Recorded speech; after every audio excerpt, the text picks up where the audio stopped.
As the new year begins and the holiday season comes to an end, I find myself and my house needing a reset. A lot of times during the holiday season, we get burnt out, so I thought it would be good to share how we work through burnout and reset the house.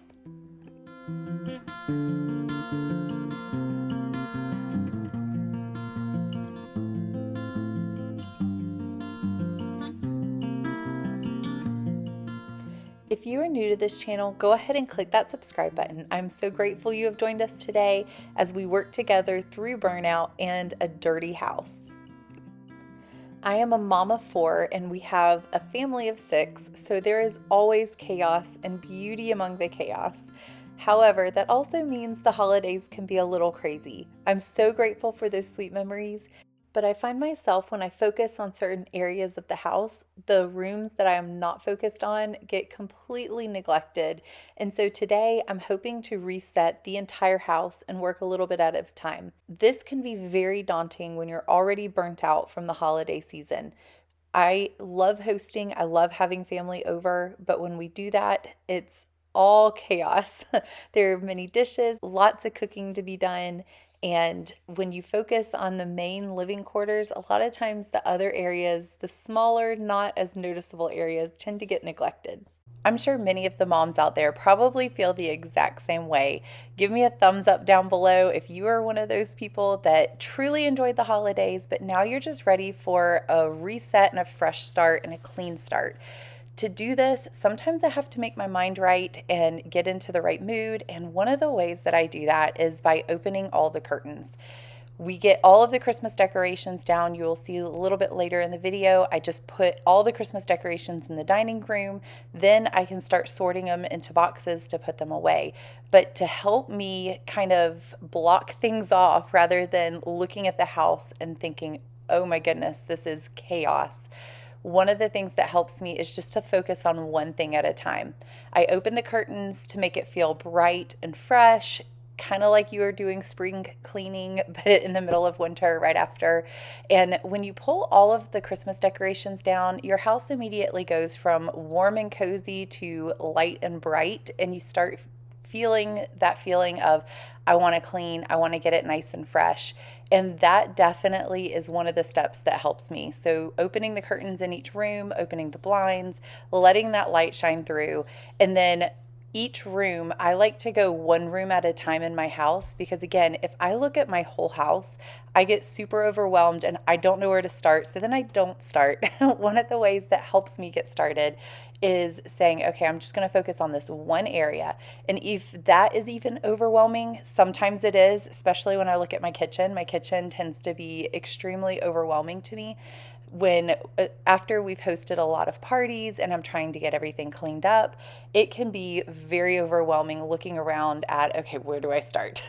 And one of the ways that allows me to kind of not get that burnt out feeling of I have no clue where to start, I'm already tired, I'm just not going to do it, is by looking at one item at a time. Just look at one item at a time and say, where does this one item go? And each time I do that, I look up and I realize that, oh, this really isn't too bad. I'm making headway. I sometimes start with like the bigger things that take up the most room so that you feel like you're getting somewhere and you feel like you're getting that quick and easy win under your belt. So in my kitchen, one of the first things that I always go for is all the trash. Inevitably, I have a large family. There is always trash. I don't know how that happens. I tell all of my kids, my husband, everybody, throw your own trash away, but somehow it always just accumulates. And one of the quick and easy wins that I can get in my kitchen especially is walking around and picking up all the trash, whether it's little pieces on the floor, whether it's pieces of plastic from wrappers of some sort on the counter, plates that have been left out, whatever you can find, picking up the trash and throwing that away always makes me feel like I have a fresh start. But even if you're not in your kitchen, going to your living room or going to whatever room that you're focusing on at that time, sometimes focusing on the floor too can help you feel like you're getting somewhere because your brain just feels like you can't walk, you can't move.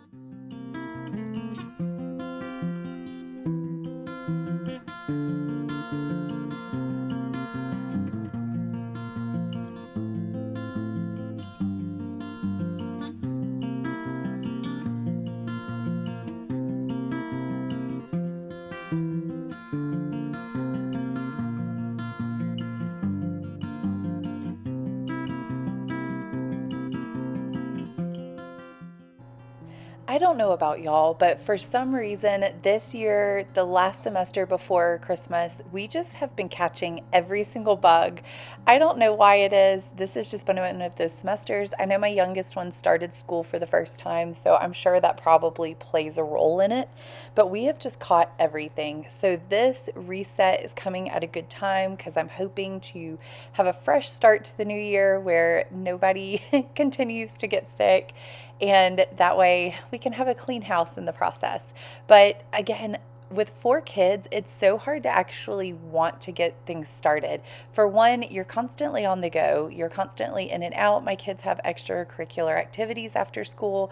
We also are very involved at our church. I'm very grateful that we have a church that we love and a community that it invests in us, and we do our best to invest in it as well. One of the problems with being on the go is that it makes it hard to want to start things.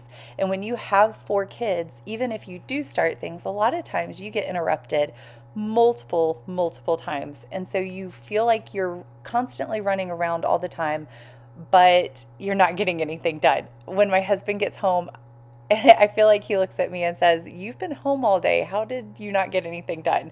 He never says that. He's very supportive of me, but I always feel guilty because I always feel like I'm trying to get all the things done. But sometimes you just stay on the go and you still end up burnt out or with a crazy house. So that is just motherhood. I think I am learning to fight the feelings of not wanting to start things if I can't finish them. And a prime example of that is starting this project of trying to put the Christmas decorations away and not being able to finish it all in one sitting. One of the ways that allows me to, again, fight that burnout feeling and not wanting to even attempt this project is by compartmentalizing it. So gathering all the Christmas stuff, putting it in one room. That way, if I want to move on with the rest of the house, I can. And if I need to come back to that project in a little bit, then I can do that too. But once I decide to get started on putting the Christmas decorations away, it takes up so much space. As you can tell, it was pure chaos of trying to organize the Christmas decorations and get them put away to where they don't break, especially the breakable items. We have a big coat closet that's really deep under our stairs, and that's one of the perfect places. It's on the bottom floor. We don't need such a big coat closet other than it would be nice for shoes. But other than that, it's been nice to have that coat closet underneath the stairs that's really deep so that I can put all of our Christmas decorations in there. Unless it's the ones for outside, like sometimes I have ones that go outside, I put those in the garage.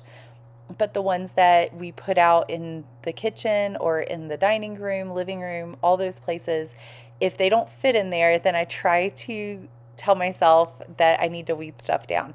My goal is to try to keep all of our holiday decorations in there. Easter, Christmas, Halloween, whatever ones we have need to be able to fit in that closet. And it is jam-packed, but it does fit, just barely. I think the Santa Claus is the one that takes up the most room, but my kids absolutely love that Santa Claus. And this is a life-size-ish Santa Claus. It's a little bit shorter than me, so it's pretty big. When you push the button, it dances and sings. Ours has gotten old, and unfortunately, in its old age, it doesn't dance anymore, but it still moves its head and its mouth, and it sings, and they absolutely love it. They pull it out every year and get so excited to see Santa come back out because they know that that means it is Christmas time. So we hold on to it, and I will continue to hold on to it for as long as I can. And from what I can tell, I've actually talked to quite a few families that was a Santa that they also grew up with and they hadn't seen in a while. One of my family members also has the same Santa. I got this one from my husband's side of the family. It was one that his grandpa bought him when he was younger to enjoy, and he loved it when he was young too. So it's just been passed down for a little while, and again, one of my kids' highlights, so we hold on to it. But now, I stood in that dining room and I looked over the room at all the chaos of the decorations, the boxes that had been pulled out to be able to put the Christmas decorations in. It is so overwhelming sometimes. A joy, don't get me wrong. I truly enjoy decorating for Christmas. I love the season. I love the family coming together. But sometimes when Christmas is over, you're already slightly burnt out. You really don't want to deal with that. So, again, I go back to my tried and true of starting off fresh, opening blinds, and making sure that I just look at one thing at a time or one category at a time. And I say, okay, let me just focus on the breakable stuff. I'll get those put away first because those are a little bit heavier. I want them on the bottom of each box and just do like a row or a level, like one little row of breakable stuff on the bottom of each box. And then I usually cushion the top half of the box with like the stuffed elves, or we have a lot of Christmas stuffed animals because, again, kids love them. Every year they pull them out, like the Santa Claus, the Grinch. We have a Christmas Minnie Mouse, and they love to keep them on the sofa and play with them throughout the Christmas season. So usually I use those in the top layer of all the boxes, and that actually works out really well because then the big boxes aren't so heavy from all the breakable dishes, and also it kind of gives an extra padding so the breakable ones don't break. But we were able, just going one category at a time, I was able to focus, not completely get overwhelmed, just kind of putting blinders onto the other categories as I work through. And I was one step at a time able to put all of that stuff away. The Christmas decorations on the outside of the house, those were last to go away. And it took me a little while to find the time to do that because I also wanted to make sure that it hadn't rained recently. I don't like putting anything away once it's recently rained, but thankfully it worked out well. I finally got those put away recently as well. And it's done. Now we have a fresh start to the new year, and I'm focusing on the cleaning aspect as well.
I am having to learn how to be okay in the silence. This is something that I have had a little one with me for, about 10 years now. There's always been at least one little shadow at home because all of my kids are about 3 to 4 or 5 years apart, and I have 4 kids. We didn't plan it that way. That is just how God intended it.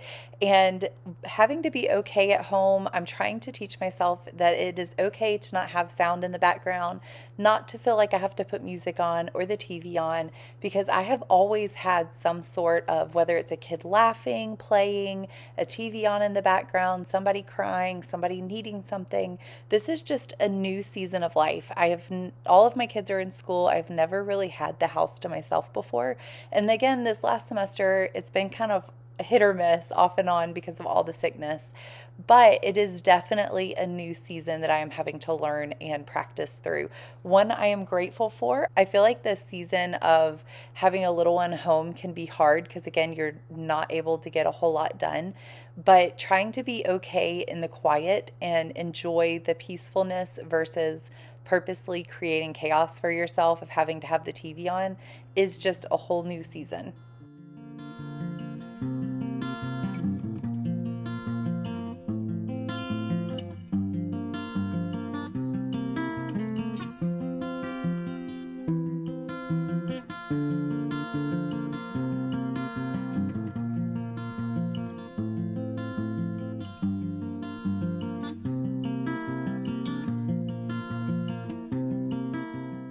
I'm one that struggles with especially when I'm burnt out, I struggle with not wanting to start projects unless I know I can finish them in the same time frame. So like if I fold clothes, I want to fold all of my daughter's clothes all at one time.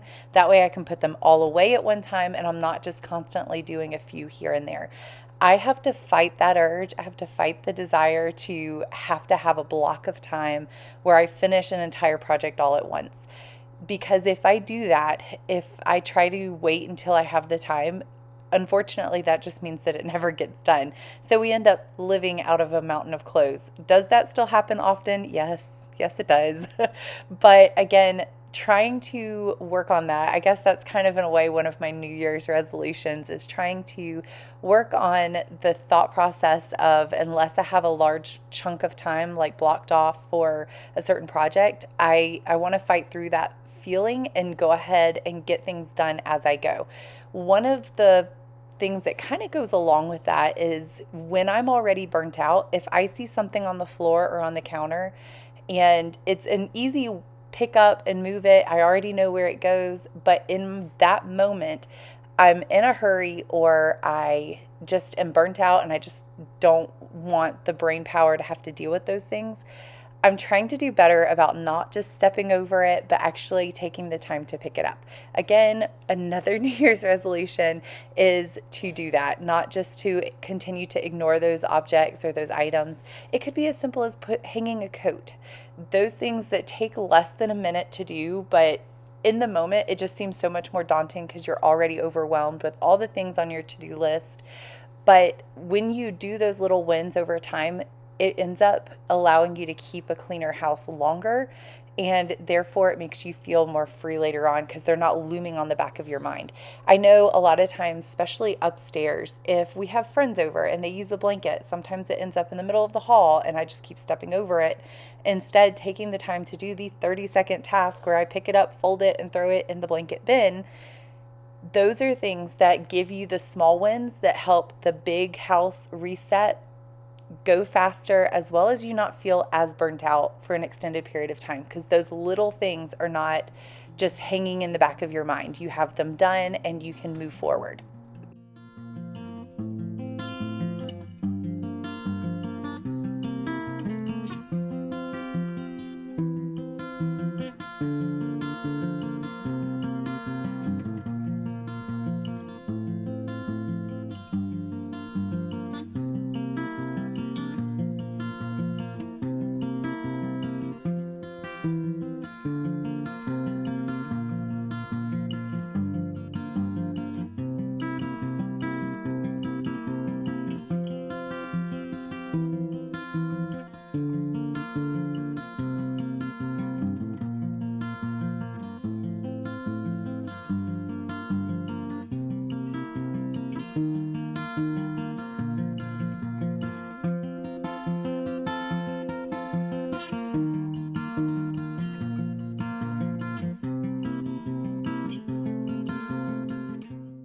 2026 could prove to be a huge year for me and my family.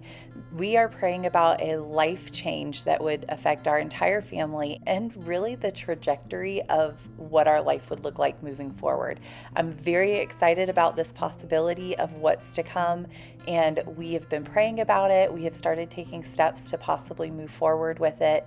And I will share a little bit more in the near future what that's going to look like.